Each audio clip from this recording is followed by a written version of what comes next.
Bagi saya pribadi suka menggunakan metode yang pertama, awali dulu kita mengupas, menemukan masalah tuh. Masalahnya apa ya?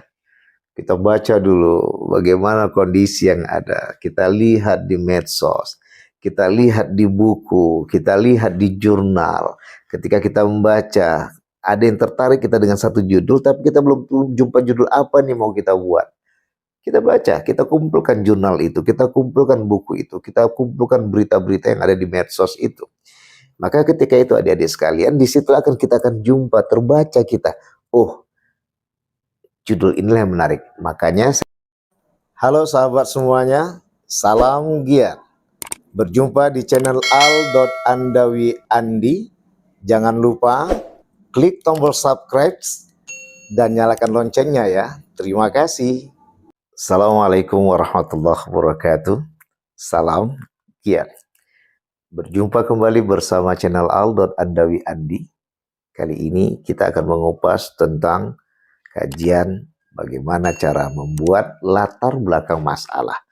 Kalau bahasa makalahnya itu bisa juga disebut dengan pendahuluan. Teman-teman itu sekalian, nanti kita akan menggunakan dua metode ala Safria Andi.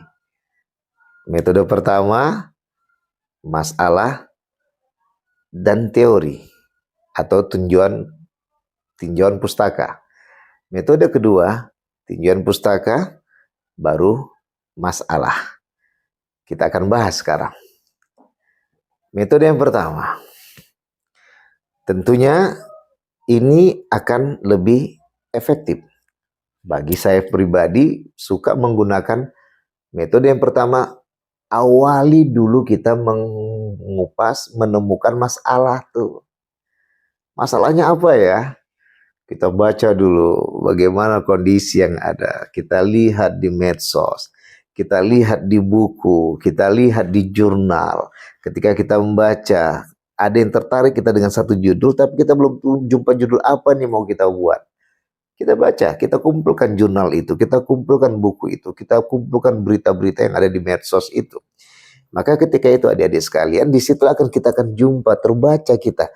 Oh, judul inilah yang menarik. Makanya saya suka metode yang pertama. Metode yang pertama, awali dulu dengan masalah. Nah, ketika kita udah jumpai masalah nih, kita udah dapat gambaran tuh. Oh, ini judulnya kita bahas. Taruh judulnya adalah tentang kemiskinan.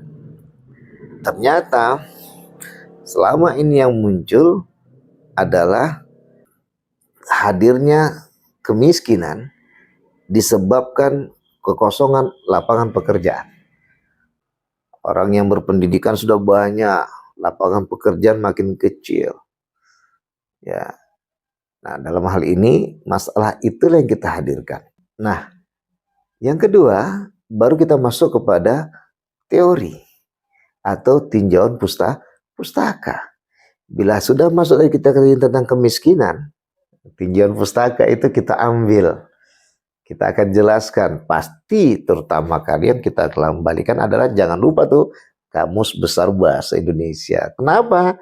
Agar bisa seluruh kawan-kawan di bumi Nusantara paham tuh yang dimaksud dengan judul besar yang kita jadikan sebagai jawaban atau penasaran orang yang membaca, ini ada apa ini di balik judul ini.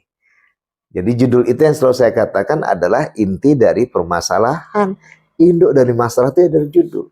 Nah, itu orang tertarik. Dan masalah tadi sudah kita kupas dalam latar belakang masalah tadi. Masalah yang kita angkat dulu. Baru masuk nanti tinjauan pustaka. Kita jelaskan ini. Itu metode yang pertama.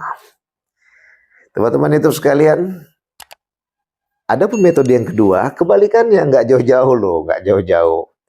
Ya, nggak jauh-jauh tuh. Yang kedua, metode kedua, ada yang menggunakan, dia menggunakan tinjauan pustaka dulu. Nah, ini biasanya mereka-mereka yang sudah menjumpai kematangan. Sehingga ya paparkan dulu ini. Ada apa ini Bapak ini membahas tentang ini? Rupanya baru dijabarkannya di alinea berikutnya adalah masalahnya ini. Misal, ya, pentingnya kita dalam mengkonsumsi air. Air dapat melancarkan pencernaan kita. Air juga dapat memberi kelancaran dalam membantu mengelola makanan yang masuk di dalam tubuh kita. Dan air dapat membersihkan hal-hal yang kotor dalam bagian tubuh kita. Itu dia jelas air. Baru masuk masalah. Dewasa ini di kalangan remaja banyak yang terjangkit penyakit ginjal. Di samping itu juga banyak yang terjangkit penyakit ambeien. Ternyata penyakit ginjal dan ambeien yang mereka rasakan itu disebabkan dikarenakan kurangnya mengkonsumsi air. Ini misalnya ini bukan bidang kita loh. Ya, ini misalnya memberikan adik-adik mungkin selama ini kan di channel Aldot Andawi membahas tentang tafsir, tentang agama. Ini kita fokus sedikit agak menyinggung tentang alam, biologi. Artinya bisa mengundang adik-adik bahwa sesungguhnya apa yang disampaikan oleh channel Aldot Andawi Andi itu bisa berganti-ganti tema. Asalkan kajian yang dibahas adalah kualitatif. Apakah jenisnya perpustakaan maupun jenisnya lapangan. Nah, dari dua metode inilah nanti baru masuk pada finalnya. Oleh karena itu, dengan pemaparan yang apa saya bahas di atas tadi, maka itulah yang membuat saya tertarik untuk menjadikan judul ini sebagai penelitian saya, dengan menjadikan judul bla bla bla bla bla sebagai penelitian skripsi saya. Tahap baru selesai, baru masuk rumusan masalah. Itulah adik-adik sekalian, mengantarkan bagaimana cara membuat latar belakang masalah atau pendahuluan di dalam penulisan makalah. Muatannya hanya ada 3. Yang pertama adalah boleh masalah dulu. Yang kedua adalah pengertian yang dapat menjelaskan masalah tadi. Yang ketiga adalah mana yang menjadi kajian untuk menjawab permasalahan yang kita bahas dengan penguatan pengertian yang sudah kita kupas dalam tinjauan pustaka. Karena itu bukan bagian dari kupasan sejati kita. Karena kupasan sejati kita nanti adalah di alinea ketiga.